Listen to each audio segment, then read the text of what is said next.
Hey everybody, welcome back. And today we're going to be talking about fruit trees on your property to hold deer all season long.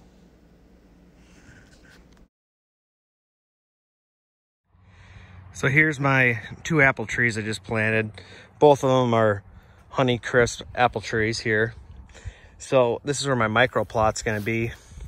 There's a county road right here. I'm going to put my saddle, one of these pine trees over here.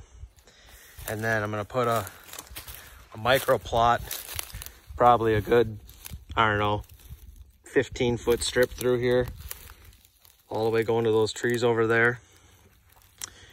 And then eventually I probably might put a box stand in here, but I'm going to put this micro plot in here first and see how it goes. But yeah, a lot of deer come down here across from the county road.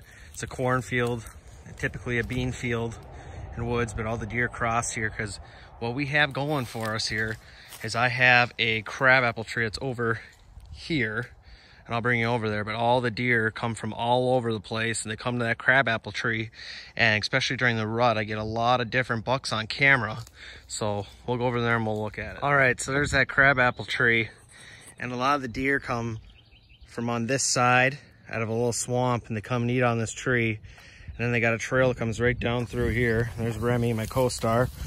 But there's a trail that comes right through here and goes back to where I have those trees planted. And then they have another trail that kind of zigs through here.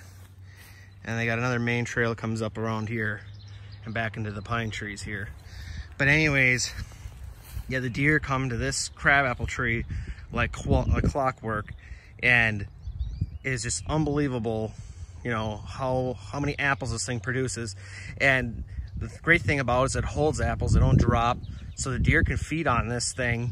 I got pictures. The deer will feed on until about probably January, February, somewhere in there, but I'll come with a boat paddle and I'll just knock them all down for the deer to eat. But I harvested a doe down here two years ago now, November 2nd. But anyways, I was watching these deer, but I was sitting in a ground blind over there, and the deer kind of mingle into these pine trees, and they got really close. Like I had a couple does almost in my ground blind with me there. I just made one out of pine branches. But anyways, so I'm like, I got to get closer to these deer. So I seen this little branch that broke off, and I just stood up on here and hung my bow on a branch here. And yeah, here came a couple, like 3 does came, and they were chewing on that tree there, chewing on some apples. And then it all worked out. They came walking between these 2 trees, came right to where I'm standing. And then they walked a little bit farther. I let her get to about there, and I shot her right in the shoulder, right through the shoulder. And it went out the neck, and it ran, and it split and ran this way, and it ran probably about 90 yards and dropped dead right there. But that was probably the coolest deer I ever shot. I've never shot one that close. I mean, that was a really close shot. But yeah, it was really something. It was really cool. Really got the heart pumping. It was a lot of fun, and I'll never forget that.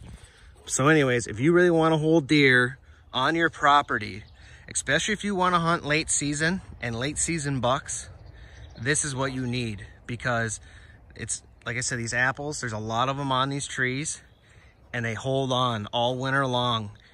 And the really good time to hunt these spots also is when you get the first good freeze, the first frost. That's when these deer come looking for these apples, because they're just really crispy and tasty, and they just love them. But yeah, all winter long they'll come to these trees. I got a lot of pictures of does bringing their fawns to these trees, picking up apples, but really they just attract everything. But it is just unbelievable how far the deer will travel to eat off of this tree here. But anyways, I have multiple pictures of bucks that I haven't seen, you know, around here. But soon as it was the rut, and a little bit before the rut, they were cruising, coming to this tree to eat apples and breed does. I think I have probably 6 different does that are hanging around here by this tree. You know, when the rut comes on here, I used to have a trail camera on that tree there. But anyways, there's a deer trail comes around here and comes around here. But anyways, I got pictures of bucks just running back and forth on that trail, cruising and looking for does. And yeah, so if you want to be different and have something different on your property to be successful, bow hunting or just gun hunting, deer hunting in general, you got to get some fruit trees on your property, because it really, really holds the deer and it keeps them close. And they like apples a lot more than corn, in my opinion. But yeah, and then yeah, it's just a really, especially in Minnesota, you can't bait deer. So this is a really good way to bring deer onto your property and hold deer. So I would definitely look into getting some crabapple trees. I was just at Costco actually yesterday, and they had a bunch of really nice crabapple trees. So I'm gonna go snag a couple tonight, and I'm gonna plant them back where I planted those other apple trees that I have. So that's what I'm gonna do. I'm gonna go back to Costco and pick some up quick, because they're really nice trees.